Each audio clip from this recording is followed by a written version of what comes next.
Bharatiya Janata party ने आम आदमी पार्टी और उनके नेता अरविंद केजरीवाल पर तीखा हमला करते हुए आरोप लगाया कि वे दिल्ली के लोगों से किए गए वादों को पूरा करने में विफल रहे हैं। भाजपा ने केजरीवाल की 10 प्रमुख प्रतिबद्धताओं का उल्लेख करते हुए दावा किया कि सत्ता में एक दशक पूरा करने के बावजूद इनमें से कोई भी वादा पूरा नहीं किया गया। भाजपा सांसद सुधांशु त्रिवेदी ने एक प्रेस वार्ता के दौरान कहा कि 2024 में देश ने एक अद्वितीय संवैधानिक घटना देखी जब एक मुख्यमंत्री ने जेल में रहते हुए सरकार चलाई।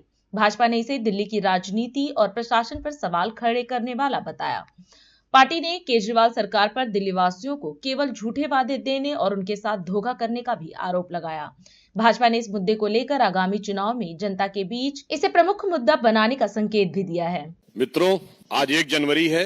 मैं आज आप सबको बधाई देना चाहता हूं कि रोमन गॉड जैनुस के नाम पर रोमन किंग न्यूमा मेम्फिलिस के द्वारा मूलतः प्रतिपादित, जूलियस सीजर के द्वारा started, pope Gregory the 13th के द्वारा 1582 में करेक्टेड और अंग्रेजों द्वारा 1752 में अंगीकृत इस अंग्रेजी नववर्ष के प्रथम दिन की आप सभी को बधाई।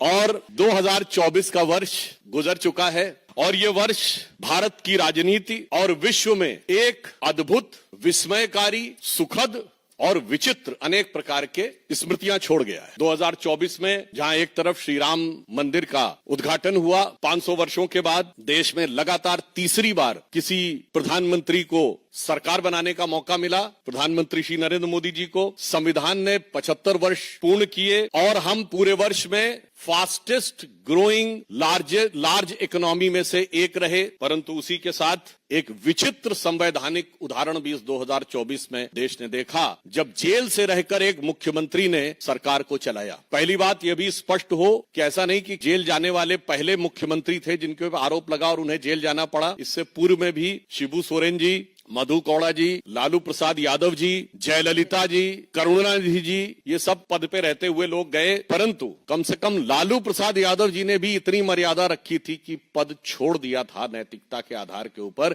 परंतु 2024 में एक ऐसा विस्मयकारी और विचित्र उदाहरण देश को देखने को मिला कि जिन्होंने मुख्यमंत्री के रूप में पद नहीं छोड़ा और उससे बड़ी बात, जेल में रह के पद नहीं छोड़ा और जेल से बाहर आके पद छोड़ दिया। इसीलिए जो उनकी विचित्रता है वो अपने आप में इतनी विस्मयकारी है कि किसी के लिए समझना थोड़ा मुश्किल हो सकता है। आज हम आपके सामने, चूंकि अब नया वर्ष आया है, इस अंग्रेजी नए वर्ष में नित नए रूप और नित नए स्वांग रचने वाले पार्टियों में कोई और नया चित्र विचित्र उदाहरण देखने को मिले, उससे पूर्व हम याद दिलाना चाहते हैं कि आम आदमी पार्टी उस विचार के साथ आई थी कि हम नई राजनीति लेके आ रहे हैं। और आज की राजनीति में सबसे बड़ी चुनौती सारे राजनीतिक दलों के लिए जो थी वो ये थी क्राइसिस ऑफ क्रेडिबिलिटी, विश्वसनीयता का संकट। एक विचार आम जनता में बना है कि राजनीतिक लोग जो कहते हैं वो नहीं करते हैं। भारतीय जनता पार्टी और एनडीए ने प्रधानमंत्री श्री नरेंद्र मोदी जी के नेतृत्व में इस विचार को बदला। हमने राजनीति में प्रामाणिकता को स्थापित किया और आम आदमी पार्टी उसकी दूसरी एक्सट्रीम है, जो कहते हैं वो कभी नहीं करते हैं।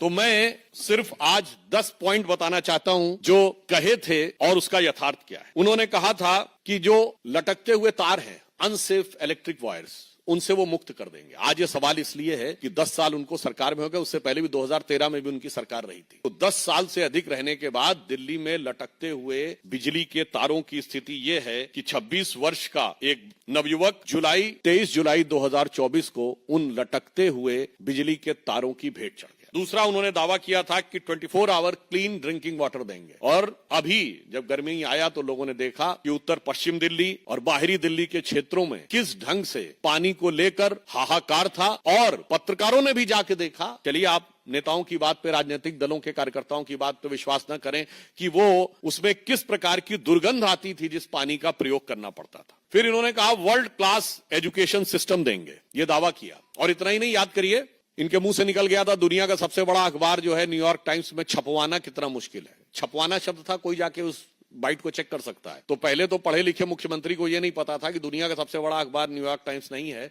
दुनिया का सबसे बड़ा अखबार है जापान का यामानो शिमरी, और अमेरिका का भी सबसे बड़ा न्यूयॉर्क टाइम्स नहीं है, अमेरिका का सबसे बड़ा है यूएसए टुडे। खैर, इस अत्यधिक पढ़े लिखे मुख्यमंत्री को ने कहा छपवाना कितना मुश्किल है। और हकीकत क्या थी कि high court has reprimanded that the flawed education system और इसमें कई चीजों को लेकर कोर्ट ने अप्रसन्नता जाहिर की। यानी दावा ये और वास्तविकता ये। फिर इन्होंने कहा मेडिकल ट्रीटमेंट को बहुत इंप्रूव करेंगे, और वास्तविकता यह थी कि कोविड के दौरान क्या हाहाकार मचा, और उस हाहाकार के ऊपर ध्यान देने की बजाय प्रचार के ऊपर सारा ध्यान था। आप सबको याद हो कि मोहल्ला क्लिनिकों में जो भ्रष्टाचार की चीजें प्रकाश में आई, जिसमें एक प्रकरण ऐसा था कि एक दिन में 539 लोगों का निस्तारण हुआ, जबकि मोहल्ला क्लिनिक 9 बजे से लेके 1 बजे तक 4 घंटे में चलती है। 240 मिनट में 539 लोगों का निस्तारण, मतलब 20 सेकंड के अंदर डॉक्टर ने मरीज को देख भी लिया, असेसमेंट कर भी दिया, पर्चा लिख भी दिया और दवा मिल भी गई। और कौन सी ऐसी मोहल्ला क्लिनिक थी जिसकी इतनी कैपेसिटी थी कि सीसीटीवी फुटेज दिखा जाए कि 539 लोग आके कहां खड़े हो गए थे। ये यथार्थ था। उसके बाद उन्होंने कहा पोल्यूशन फ्री एनवायरनमेंट देंगे। आज स्थिति यह है, इसमें कुछ कहने की जरूरत नहीं है। जिस तरह इस समय जाड़े का मौसम चल रहा है, हाँ, हम ये कह सकते हैं कि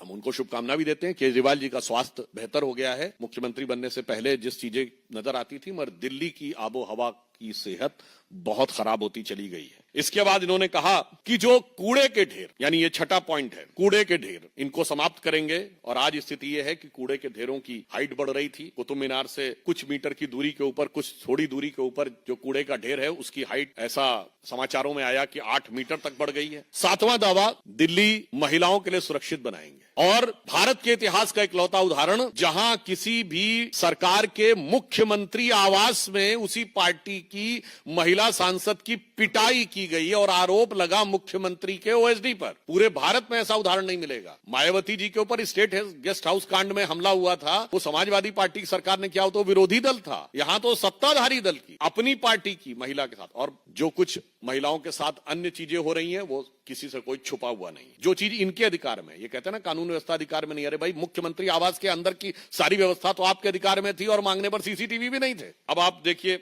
अगला इनका था कि कच्ची कॉलोनीज जो हैं, उनको बेसिक इम्यूनिटी, जो मूलभूत सुविधाएं हैं, उनसे युक्त कर देंगे। संगम विहार में जिस प्रकार की चीजें देखने को मिली, उससे बहुत साफ है कि ये दावा बिल्कुल यथार्थ के धरातल पर चूर चूर होता नजर आ रहा है। फिर इन्होंने ये कहा था कि जो झुग्गी झोपड़ी के में रहने वाले लोग हैं, उनको स्थायी आवास देंगे। आज 1 दशक पूरा होने के बाद भी ये दावा सिर्फ हवाई दावा है, जबकि प्रधानमंत्री जी के प्रेरणा से चलने वाली योजना में 3024 फ्लैट्स अब तक कालका जी एरिया में झुग्गी झोपड़ी के लोगों को दिए जा चुके हैं। हम जो कहते हैं वो करते हैं, और जो वो कहते हैं वो कभी नहीं करते। अब यमुना की सफाई, आप सभी को पता है, उनका वीडियो भी अवेलेबल है कि यमुना की सफाई कैसी करेंगे, कि वो नहा के दिखा देंगे। और आज स्थिति है कि वो पास जाने में भी हिचकते हैं। यमुना की झाग वाली फोटोएं आप सब ने देखी। अतः ये 10 पॉइंट हैं। राष्ट्र सर्वप्रथम, राष्ट्र सर्वप्रथम, राष्ट्र सर्वप्रथम, राष्ट्र सर्वप्रथम।